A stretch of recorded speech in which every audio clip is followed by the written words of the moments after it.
Hey, how's it going, everybody? I'm DJ McCree, Track Camp ENT, and today we are going to be talking about something that is actually very important to mixing and mastering and just all things audio, and that is exporting your files or whatever, your audio files.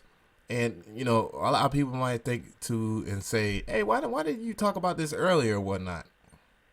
I don't know. It kind of is one of those things that don't cross your mind until I don't know. But it didn't cross my mind until I actually, just looked at the situation of whatever. I was looking at a track or whatnot, and I was like, wow, this would actually work. So, in general speaking, I just want to say that there are certain options that you should look out for. This is stuff that kind of falls for every DAW, not just FL Studio in general. So everybody can get something from this. And the first thing I want to address is, the quality part. And, this might vary from DAW to DAW or whatever, but, you have different things as far as resampling, because basically what it's doing is it's resampling itself all the way down to a certain extent. So, two point linear is, the lowest of quality, which means it won't sound very good.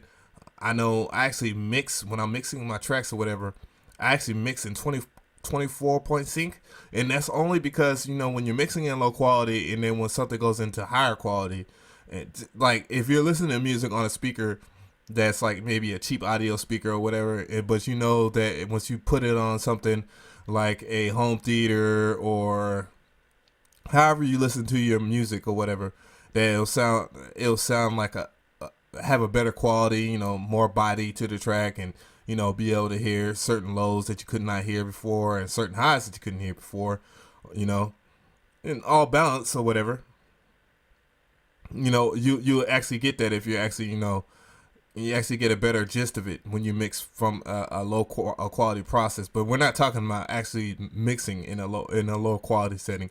We're actually talking about mixing in, I mean, like exporting in a high quality, in a low quality spectrum. So if you actually, you know obviously if you do the lowest quality setting, it will sound low quality. So you definitely want to, whatever DAW you're using, you want to use the highest quality possible in terms of resampling or whatnot. So with that being said, yeah, 512 or 512, wow, is the best quality setting that you want to be on any DAW. I know it might bounce down slower on most DAWs. I mean, on most slower computers, but for all purposes that are for mixing in your quality of your music, you want to do it at the highest quality setting.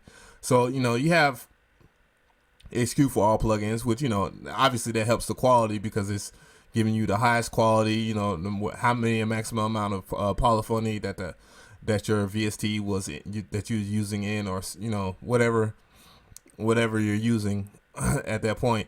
So that's a no-brainer. Disabling maximum polyphony.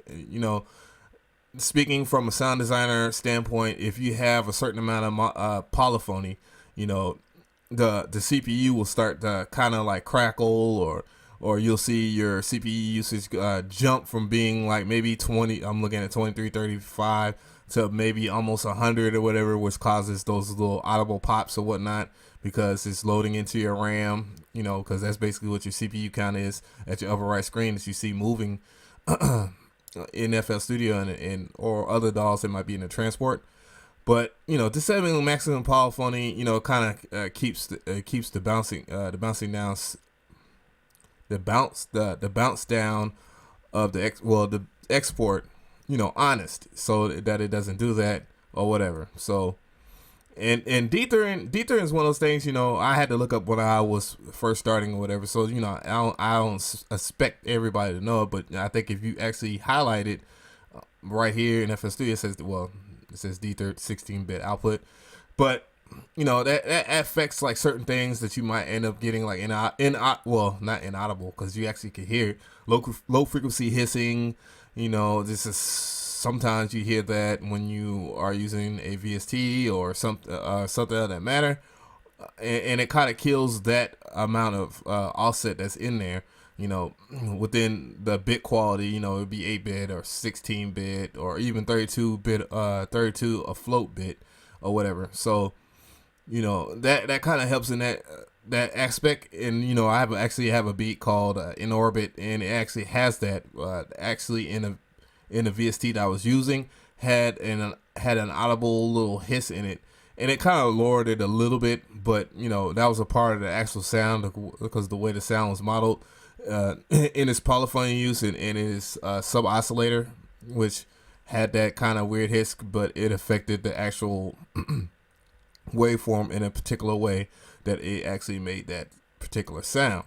But all right, alias free TS404. I mean, don't worry about that. I mean, there's not much of anything you can do about that. It's just talking about the TS404 synthesizer, which you have that right there. You can see that it says legacy.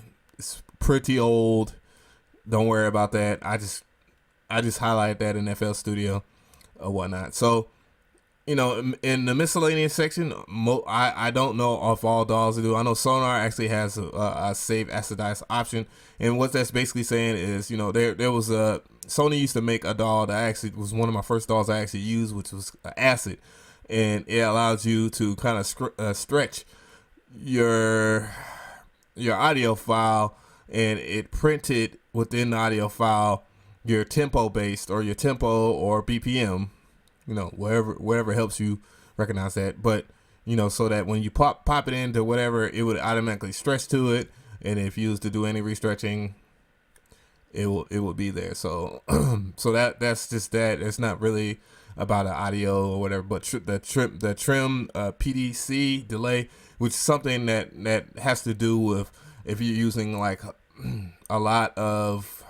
what is the parametric EQing, which the graphical EQ in FL Studio is called free parametric EQ, and it causes a lot of latency, and it kind of solves that little issue or whatever. But I don't use those anyways because of that, and they're only effective. I feel that those sonically neutral kind of EQs are quite effective if you do stuff like EDM or EDM dubstep extra filtering, low frequency band pass or whatever, high pass. That's kind of helpful in that aspect. But now to the nitty gritty, wave files. Now the thing about wave files is that they are uncompressed, so you're getting kind of you're getting your song in probably the purest form that is possible, and that's why a lot of people kind of ask for those wave files. That's why wave files are highly valued in that particular aspect, because they don't reform or compress or anything after you have compressed your audio file within the mix. So you get kind of the most accurate type of mix that is quite possible. I know a lot of people kind of steer away from that because they are, pardon me, I'm looking for my dog, but because they are want to save on CPU, well, no, not CPU, but on your hard drive space, because they take a little bit more hard drive space than an MP3. But that is the advantage if you just drop out WAV files. In FL Studio, you can also kind of do MP3 and WAV, so you can actually bounce those down at the same time.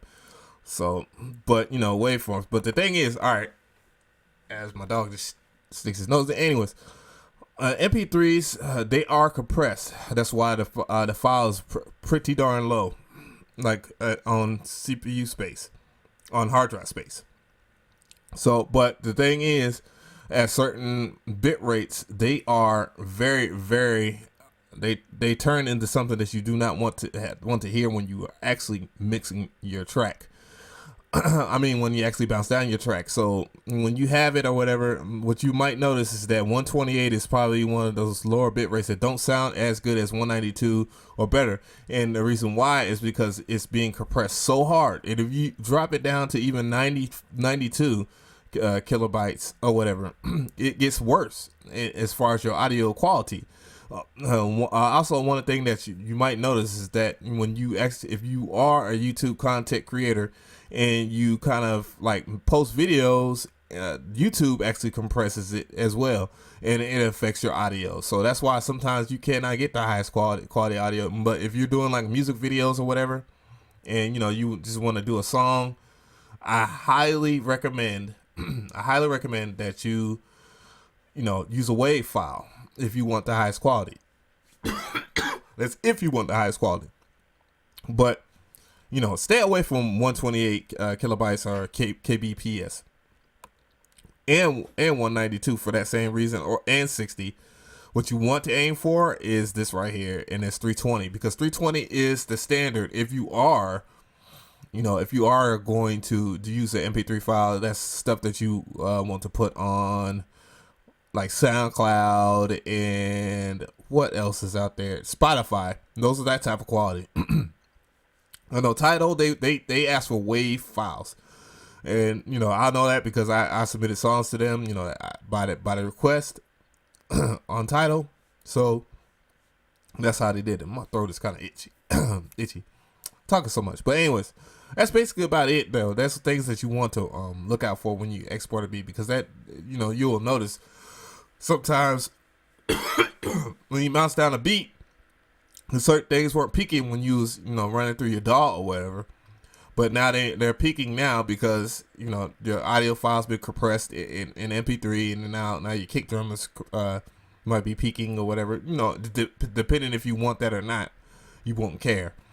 But that does affect the overall dynamic range of a track as well. So 320 would be the best way of kind of avoiding that and getting the highest quality possible. So that's basically it. If you have any questions or comments, please leave those in the comment section about what I'm talking about in this video. And if you like this video, give a like if I actually shed some light on something for you. And please, if this is your first video by me, check out other videos in my playlist. I have plenty of cool stuff about mixing and mastering, and other things, and VST reviews and all that. Yeah, I'm DJ McCree. I have my engineer hoodie on, and I am out.